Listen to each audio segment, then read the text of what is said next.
Hello. Hold on. Okay, I'm gonna try and get up to part 100 today. We'll see how that goes. Probably it will be unsuccessful, but it's worth a try, I reckon. Alright, it cut off again last time. Again, storage space. I'll try not to make that mistake again. We'll see. So,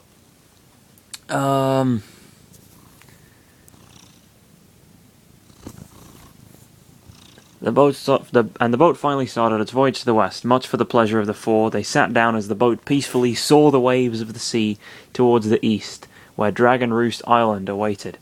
Before they could leave the area of the island, Lucario looked back to see that there were some people waving at them from afar. "Link, Chris, look back," he said. "There are some people saying goodbye." The two turned around to see four people waving at them from the docks. The three were able to tell that the killer bees were the ones who were waving at them. "Hey, they're saying goodbye to us," Chris said. Link sighed in relief. "Finally, I can see that there's some good in them." "There's somebody else with them," Lucario said.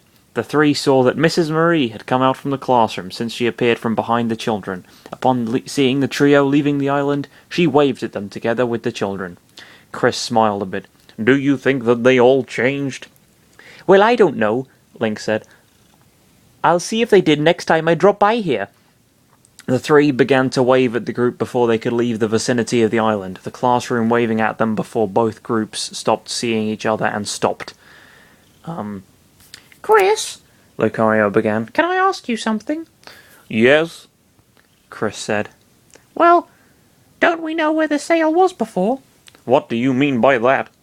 "Well, I thought we knew very well where to find the sail, but I think we forgot about it." The Aura apprentice thought for a moment. "Well, I think we just forgot it." Yeah, no, that's all right. Hey, it's fine. You know, it wasn't that damaging to the story or my sanity. That's fine. I'm glad that whole diversion was completely pointless. That's fine. That's fine. Don't you agree? Yeah, you do. You know you do. She agrees. She knows she does. Sorry. Lucario nodded. "And if we did, then that would have meant that we could have avoided going through the whole ordeal with the children." Fancy that. The teen looked shocked, but he remained silent. "Guys, what are you talking about now?" Link asked.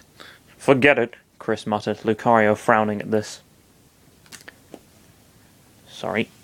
Sorry, Puss Puss. But I know that if I continue talking loudly, you're probably going to attack me. Sorry, it's okay, don't worry. Great Sea. The boat passed on the water at a nice, comfortable speed. The trio was staring out at the sea where they could see some islands far away from their spot. Soon enough, Link saw some seagulls flying close to them. Alright. The King of Red Lions noticed the seagulls and began to talk. "See the seagulls. There are folklores that speak of seagulls being a good sign that the sailor is going through the right path." What? Is it a case of... Is it a case of it being a good sign, or is it just that when you're out on the sea, it surely can't be that uncommon to see some seagulls? I mean...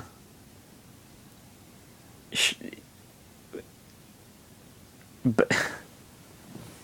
What? Yeah, sure. You know, it's a good omen. Why not? "Is that so?" Link asked. "Well, I thought these seagulls were just close to me because they think I'm Ariel. She likes seagulls so much, and they like her a lot as well." Chris looked away. "Actually, the seagulls are supposed to tell you that you're going the right way. That's a tip in the game." Oh, okay, fine, sure. "Please don't tell me that they'll try to use us as the bathroom," Link said. The boat stared forward. "Do not think of such a filthy thing, Link," he said. "The seagulls are a sign of respect. Respect them back if they want to help us." Hey, look, I thought I respected seagulls plenty fine, but you know, they're all stealing people's ice creams at beaches and stuff. It's tough to give them the requisite respect, because they're all cunts. Link shrugged at this as the boat went to the east. After passing the area of Windfall Island and the area where an island with a secret resided, the four eventually saw a towering figure located to the east. They all looked up to see that the figure was an island with a huge mountain that had black smoke circulating on the top. There, on the horizon. That is our destination, Link, the King of Red Lions said. Would that be Dragon Roost Island? Lucario said. The boat nodded. Yes, it is the island I was talking about. Let us first arrive on the coast. Link nodded at this as the boat continued its way to the east, looking around for a small beach or coast to dock the boat. Dragon Roost Island. Coast. And now, Chris said, Link put the sail away in time for the boat to arrive nicely on a small beach of the island. Once arriving, they all looked up to see the black clouds covering the top. I wonder if that's a volcano or something, Link muttered. The trio hopped off from the boat and walked a bit forward to stare at the mountain's top. The King of Red Lions coughed to get their attention. High atop this island's peak lives the spirit of the skies, a great dragon by the name of Valu, he explained. It sounds like a brand of, vacuum cleaners. Oh, shit. I fucking shitted it up. Hold on. Alright. Oh, okay. Oh, there's not very much left of the chapter. Excellent. I'll try and get it finished in this part. Valu.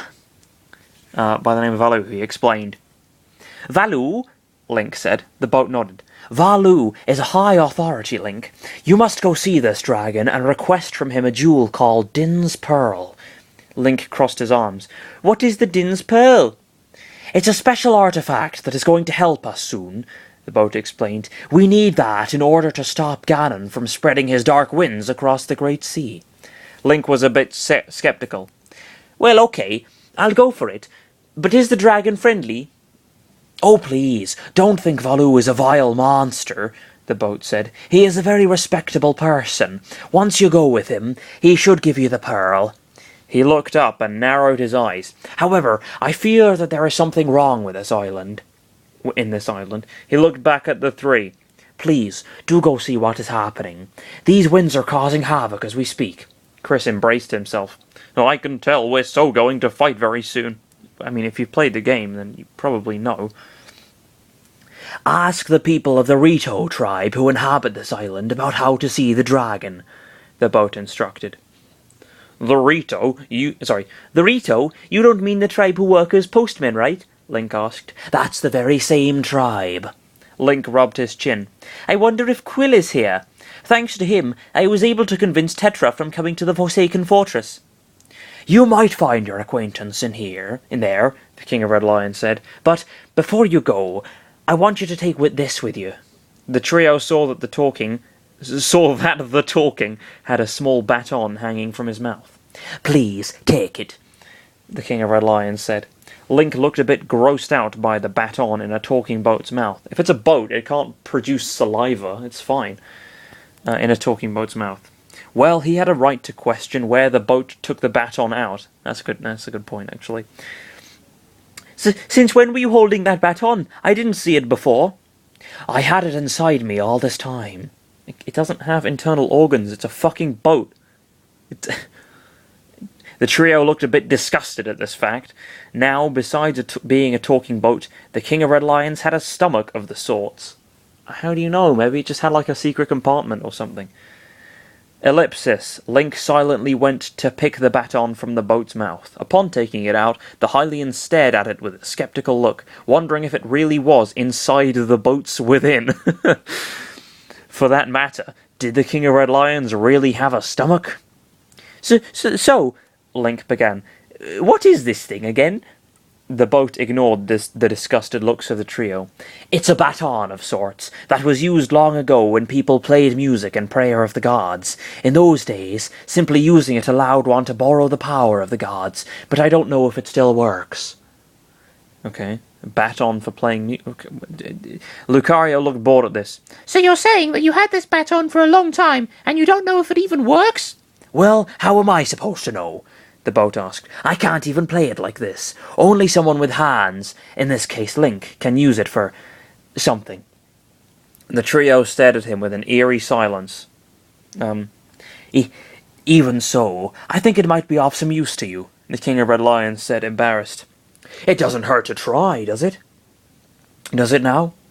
Chris grumbled a bit. I think it's pathetic that you don't even know if the baton works. I mean, wouldn't that mean that you stole it from somewhere? You don't be judgmental, Chris. You never know. Maybe he bought it perfectly legally.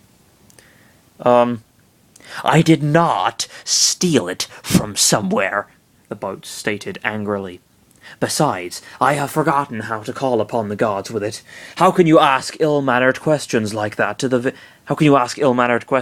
very same king of Hyrule? The boat looked away in embarrassment. Oh shit, spoilers, I imagine.